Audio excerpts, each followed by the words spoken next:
that is functional. I said to you, I must leave by 5, because if I don't do so, I can't drive anywhere here in Northern Cape and find a flight to take me out of this province. Not because you don't have capacity. They sold SAA by 55 rand. There is no aeroplane with the smallest part of aeroplane that is 55 rand. They didn't sell one. They sold the whole company of equipments that do not have a single part of it costing 55 rand. Nothing is happening.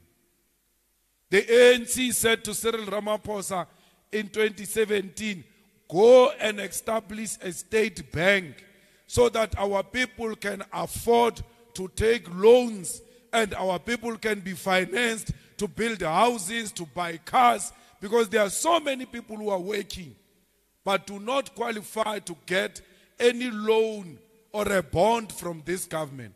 We need a bank of government which is going to be affordable and is going to help our people.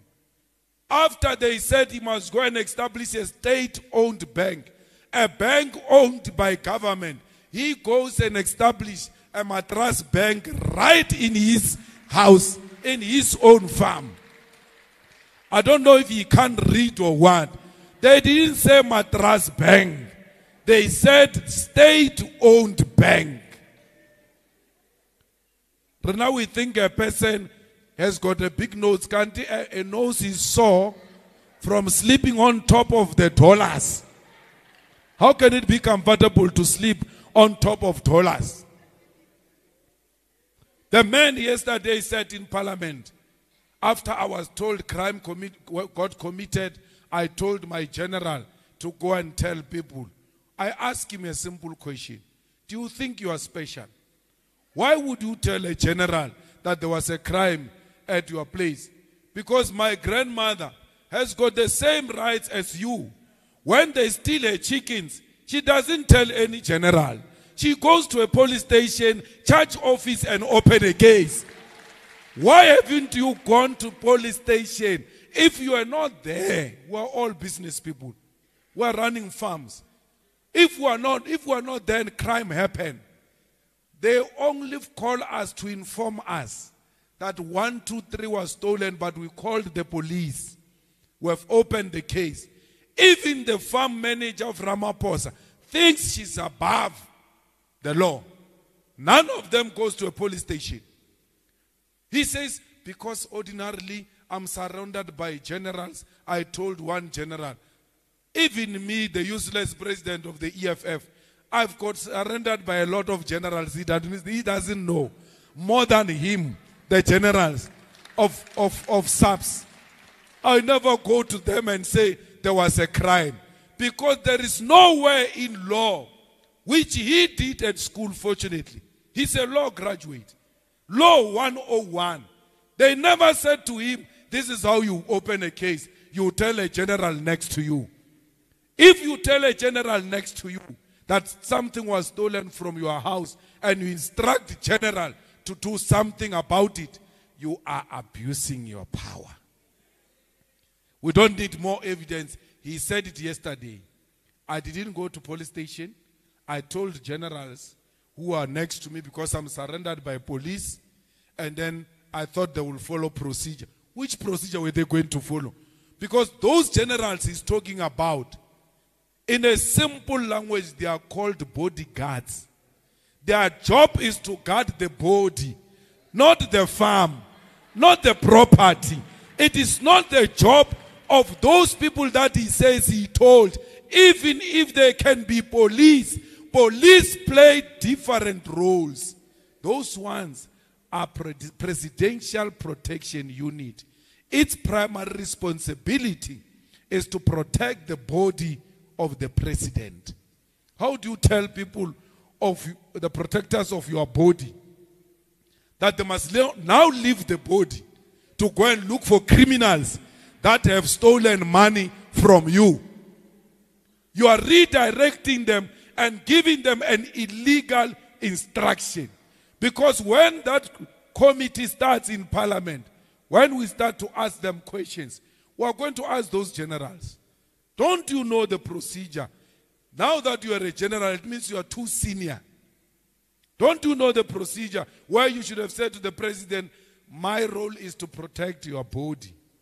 If there is a crime, I can protect this body to police station. And then you go and open a case. I will even make some arrangement that you come through a back gate because anyway you are a president. Why didn't you tell the president as a general? Do you accept that you followed an illegal instruction?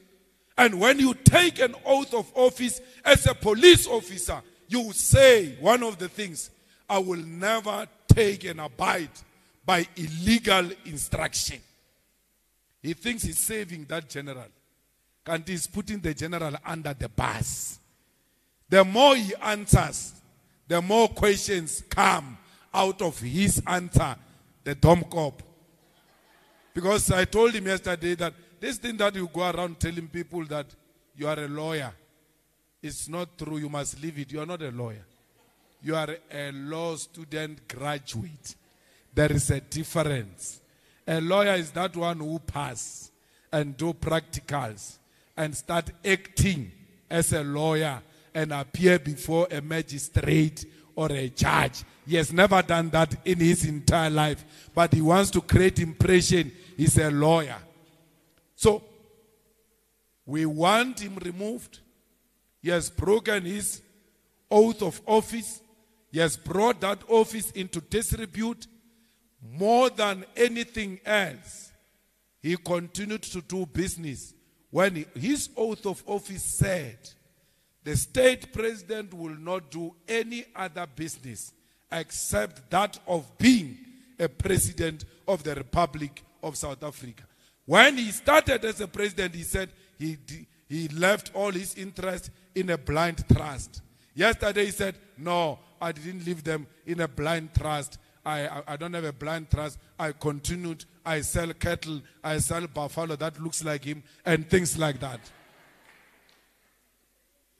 So, it means this job of a president is a peace job. He's got a full-time job somewhere. That alone puts him in another trouble. Why do you go and do another job when you have signed, when you are taking an oath of office that I will protect the Constitution and I will not allow and accept any job outside my responsibility as a president of the Republic of South Africa? So, comrades, we can't have a crook for a president. We can't have gangster for a president. What he did is gangsterism. Gangsters operate like that. If they take drugs, they hide them inside the sofa. And someone comes and steals those drugs from under the sofa. You can't go to police station and say the drugs are lost. It's illegal goods. He was in a position of illegal goods. That's why he couldn't go to the police station. Because that colonel or warrant officer or sergeant was going to drop the pen when the president gives a statement. And when he says $40 million are stolen from my house, that person is writing this. Dollars. Look, president. That's why you can't go to police station and say, my drugs were stolen. But what? Then we must arrest you. So, when they steal drugs from each other, gangsters, they call each other, hey, you didn't see that guy with this type of a head. I saw him that way. He went that way. Come this way. We are going to meet him the other side. That's how they were coordinating each other as police. Bring the chopper, bring the chopper. The other one must go to Mozambique, Namibia. Here at your neighbor. They take a chopper of police and put it on a no man's land without a police case number. They take our police without a case number to go to Namibia and look for criminals who stole from the president. Those police too are in trouble because before they act, they must ask, what is the case number? They always ask us that. We work in the EFF office with gender-based violence desk, with abused women. When we go and say, yeah, there is a woman here who has been raped and police are not helping with anything, they don't say what is the name of the woman. They say, what is the case number? So these ones couldn't ask the most simple thing before they start the chopper of South African police services as to what is the case number? What are we chasing for what? It means they agreed to engage in criminal activity. Comrades, you are neighbors of Namibia. And when we look at the people of Namibia and look at you, we can't see the difference. You just look the same. Sometimes you even speak the same. So I don't know how xenophobic are you going to become on the people of Namibia when you look the same. You know, us there in Limpopo, our people can be beaten up because they are Dagishinyana, but hey, this one is from Zimbabwe. Hey. Here, you have no reason, none whatsoever. Not that those ones who are beating Zimbabweans have got a reason. Look at the people of Namibia. You will see yourself. After seeing yourself, you will ask yourself, what is this fence doing between me and this person? Because we are the same. We look alike. Stop saying Namibians are taking your jobs. We must not remove the borders. If we remove the borders, we are going to be unemployed. Hey, you are unemployed now with your border. The border is there as we speak. Yet you are unemployed and you create a false alarm. We must never allow colonizers and the imperialists to make us hate one another. We must love one another. But love starts with you. You ought to first love yourself. If you can't love yourself and you are suffering from personal hate and bitterness and anger, and you don't know where you can discharge that anger, you look for the weakest and you discharge it on those weak people. That MEC in Limpopo saying to a Zimbabwean woman sitting on a dead bed waiting for a surgery, leave.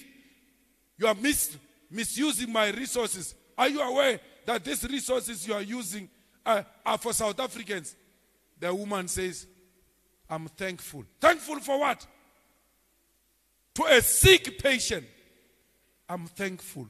She's not fighting. She says, I'm thankful. She's very sick. She's on a bed. She's waiting to be operated. A politician takes politics to a patient. It doesn't matter where this patient comes from. And this patient is not being arrogant. She says, I'm grateful. I'm very thankful. Thankful for what? Thankful for what?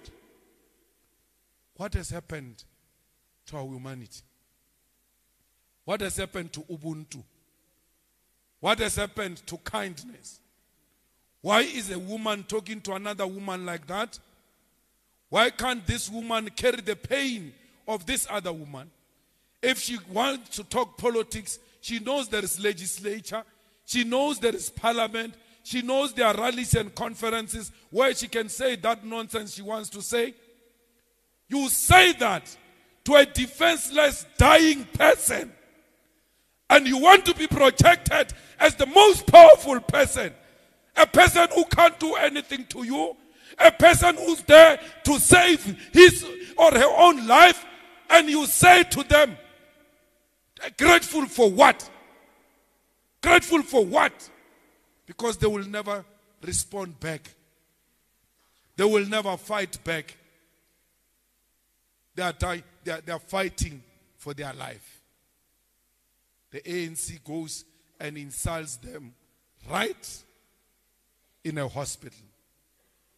The following day, the following week, they go in some hospital in Tembisa and find people queuing on the line. And they found a dark woman after they saw what that MEC was doing in Limpopo, a vendor speaking MEC. Tembisa Operation Tutula went to remove a dark woman on the queue and said, this is for this hospital for South African. Out, out, out, out. And that woman who was being removed from the queue after the vendor speaking MEC did nonsense in Limpopo, that woman was not Zimbabwean. She was vendor. Because she looked dark, they saw what MEC does to dark people, then they went for her relative. She must know that what she did there, which she has never apologized for till to date, there's many more other people who are going to die because they are denied access to health. Their blood will be in her hands. She will go down in history as a woman who has declared patience, war on patience, on the basis of an artificial fence imposed on us by the colonizers. Tomorrow she takes this microphone and say, we must fight against colonialism. We need the decolonized education.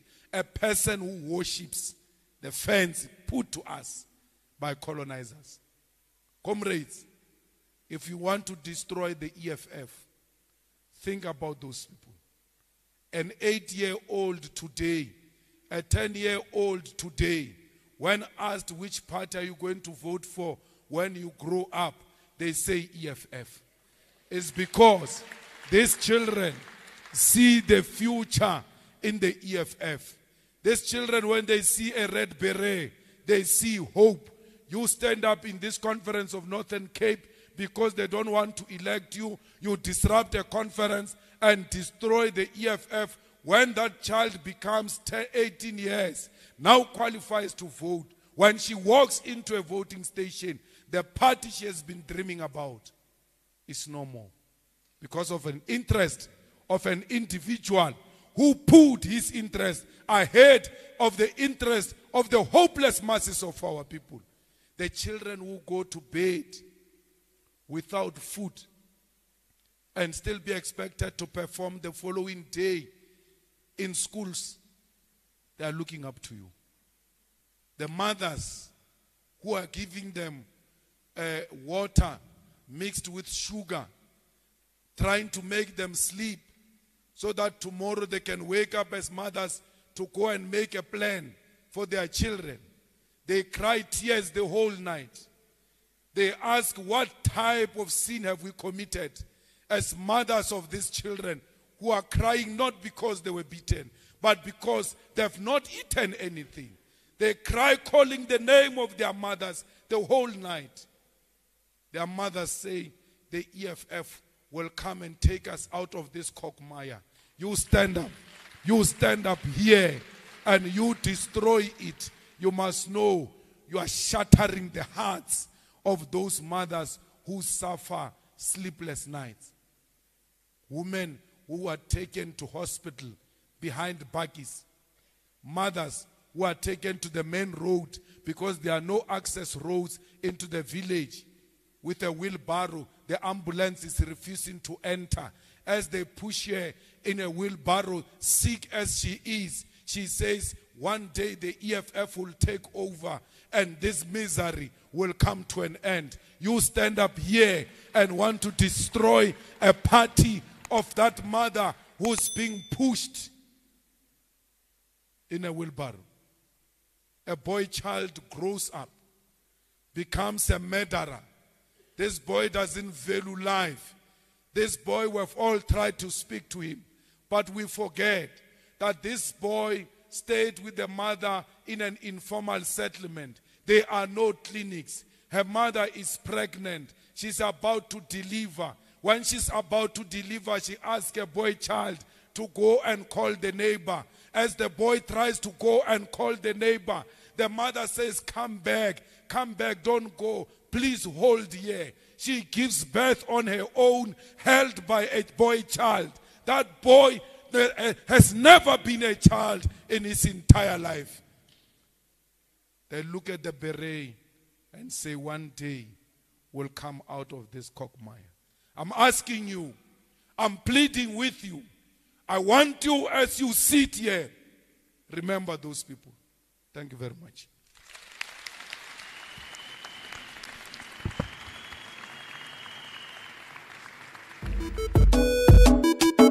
I'm a king, yes, I'm a king, I think I'm a king,